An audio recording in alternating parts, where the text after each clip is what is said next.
आज हम लोग मौर्य साम्राज्य के पतन की चर्चा करें।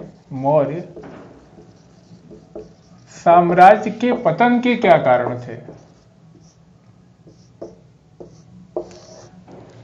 ये जीवन का चक्र है, उत्थान के बाद पतन, पतन के बाद उत्थान, ये निश्चित है।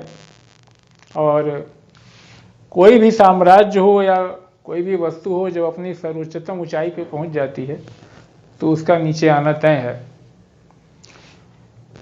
चंद्रगुप्त मौर्य ने अपने समर्थ गुरु चाणक्य विष्णुगुप्त के साथ जिस विशाल साम्राज्य की स्थापना की थी, वो 150 वर्ष भी पूरा नहीं कर सका।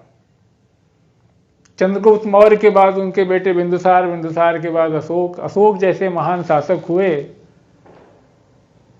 लेकिन बाद के जो अशोक के जो उत्तराधिकारी थे वो उतने कुशल और योग्य शासक नहीं हुए, जिसका परिणाम ये हुआ कि मौर्य साम्राज्य धीरे धीरे पतन की तरफ बढ़ने लगा।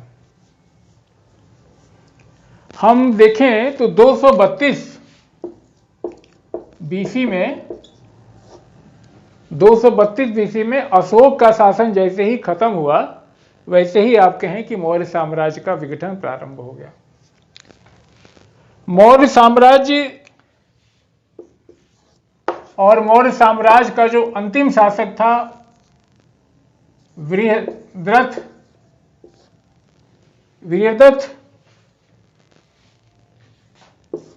की हत्या 185 बीसी में मौर्य वंश के अंतिम शासक सिद्ध हुए। ये वीरदत्त 185 बीसी में इनके अपने ही सेनापति, इन सेनापति को इन्होंने अपने हितों नियुक्त किया होगा। और ये भी बात ध्यान रखिएगा कि ये ब्राह्मण होने के बावजूद सेनापति थे। ब्राह्मण होने के बावजूद जो है ये सेनापति थे। इनका नाम क्या था आप जानते हैं? यही है, पुष्यमित्र शुंग। पुष्यमित्र शुंग, इन्होंने ही जो है मौर्य वंश के अंतिम शासक वीरदत्त की हत्या करके, जनता के बीच में भीड़ भाड़ में हत्या करके, इनके ही सेनापति, देखिए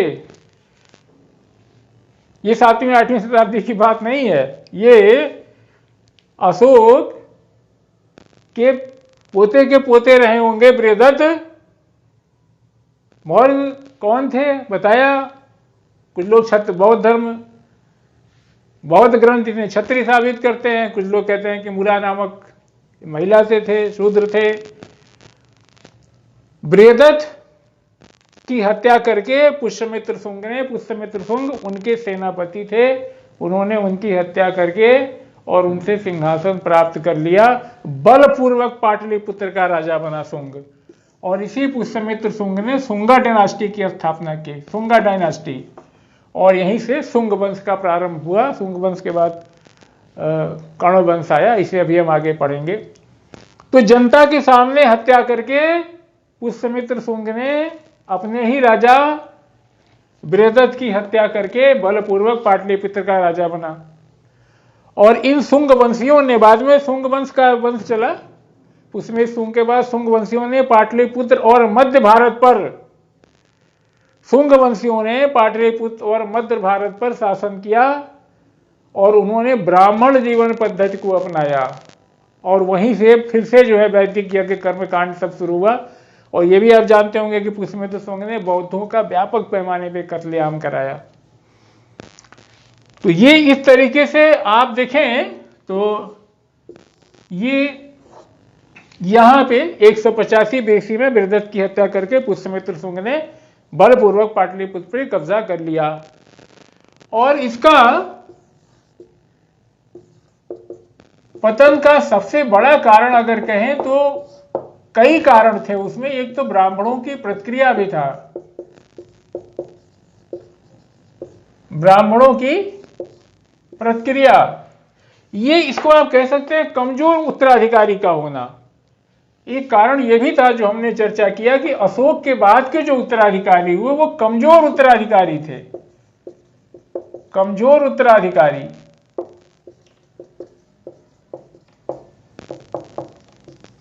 और इतिहासकार डॉक्टर DN झा पतन का सबसे महत्वपूर्ण कारण में से एक ये भी मानते हैं DN झा कि कमजोर उत्तराधिकारी होना अशोक के बाद मौर्य साम्राज्य के पतन का कारण था। लेकिन एक महत्वपूर्ण कारण ब्राह्मणों की प्रतिक्रिया भी थी।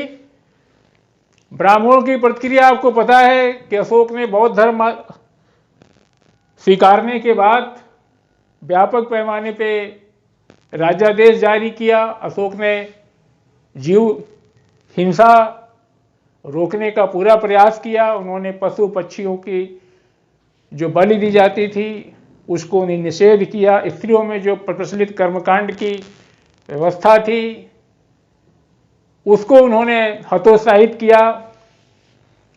और इसका सबसे बड़ा असर ये पड़ा कि जब पशु पक्षी की हत्या पे रोक लग गया तो जो वैदिक धर्म जो कर्मकांड और बलि पे आधारित था वहां ब्राह्मणों को झटका लगा।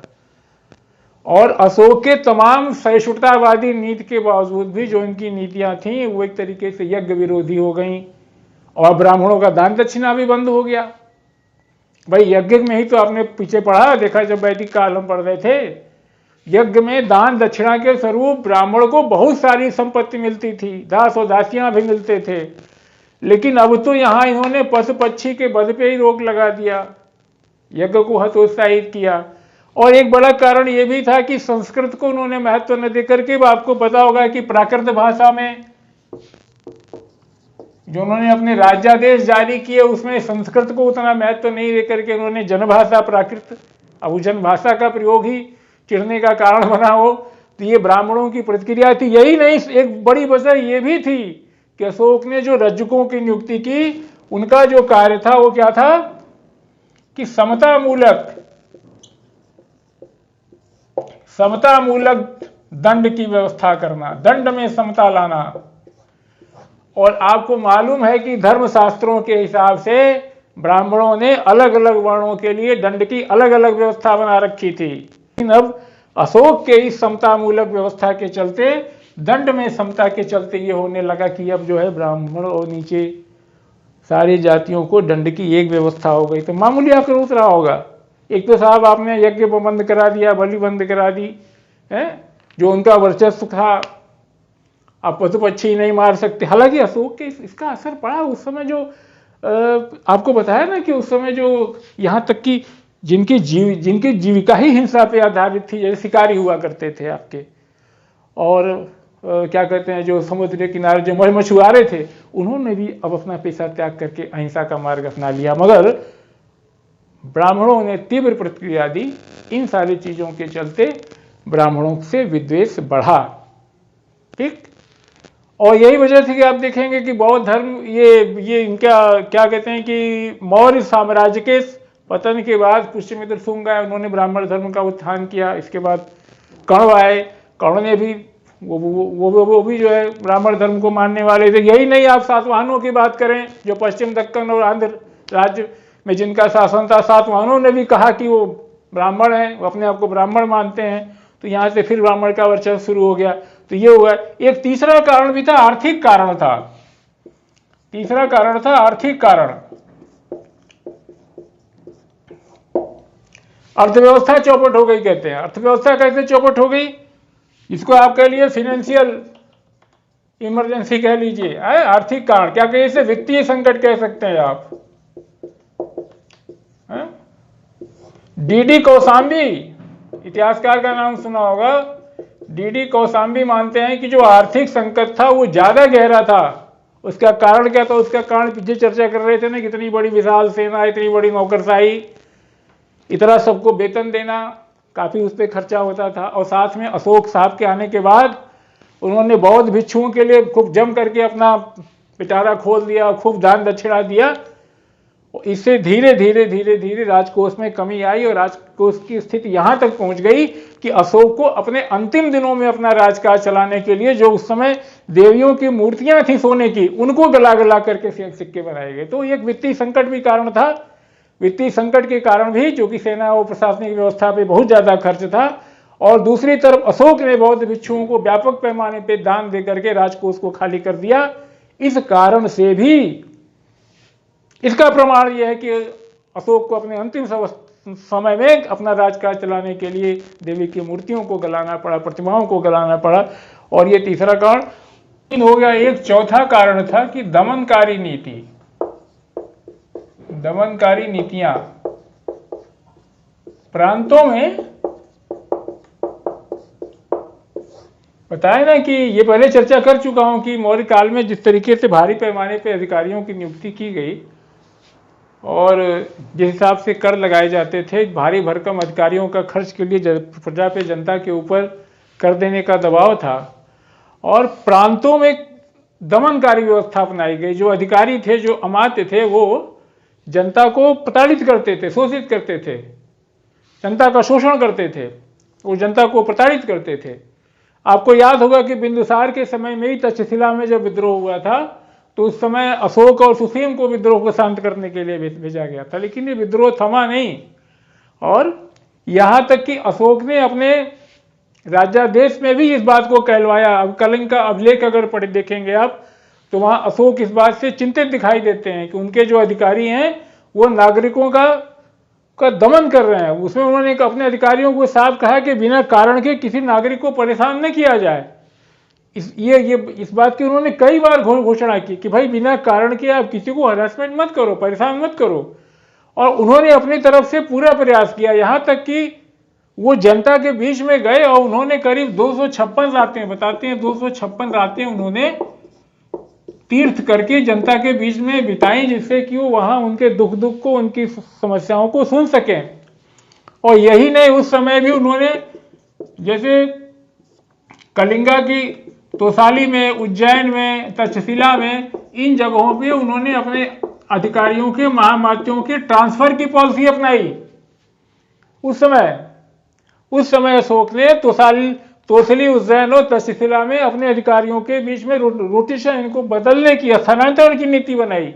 खुद जाकर के देखे, लेकिन इसके बावजूद इतने बड़े विशाल साम्राज्य पे कोई कम्युनिकेशन का साधन नहीं था, तो सारे अधिकारियों पे भाई आपका केंद्रीकृत व्यवस्था में आप अपना कर ले सकते हैं, लेकिन ये बिल्कुल आसान सी बात है कि इस पर एक बिल्कुल से होमोजेनियस कंट्रोल कर पाना संभव नहीं होता। उस समय जबकि इतना कोई कम्युनिकेशन का साधन नहीं था, नियंत्रण रख पाना वाकई एक दुष्कर कार्य था। इसी तरीके से एक कारण ये बताया जाता है कि इसे आप पांचवा कह लें कि अब दूरवर्ती क्षेत्रों में ज्ञान का विकास, यानी पहले लोहे का प्रयोग जो होता था वो मध्य गंगा के मैदान में ही होता था, लेकिन आगे चल के आप देखेंगे कि लोहे के औजारों का प्रयोग जो है मध्य भारत में, दक्कन में, कलिंग में, चारों तरफ होने लगा। और जैसे जैसे लोहे का प्रयोग बाहर की तरफ बढ़ा, लोहे के प्रयोग के चलते लोगों के जनजीवन में बदलाव आया, नए नए औजार बने, वैसे वैसे मौर्य साम्राज्य का वर्चस्व जो है बाहर की तरफ कम होने लगा। तो एक वजह ये भी थी। और एक कारण और आपको पता है कि पश्चिमोत्तर की जो हमारी सीमा थी उसकी उपेक्षा हुई अशोक के समय में। पश्चिमोत्तर सीमा की उपेक्षा, अशोक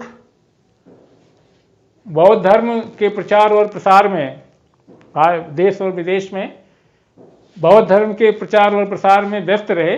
उन्होंने अपने जनता के कल्याण के लिए, समतामूलक व्यवस्था के लिए काम जरूर किया, लेकिन जो उत्तर पश्चिमी सीमा पे हमारे सीमा क्षेत्रों में जो दर्रे थे जिनसे होकर के बाद में आक्रमणकारी प्रवेश किए, वहाँ उनका ध्यान नहीं गया और पश्चिम की इस कमजोरी का फायदा आक्रमणकारियों ने उठाया।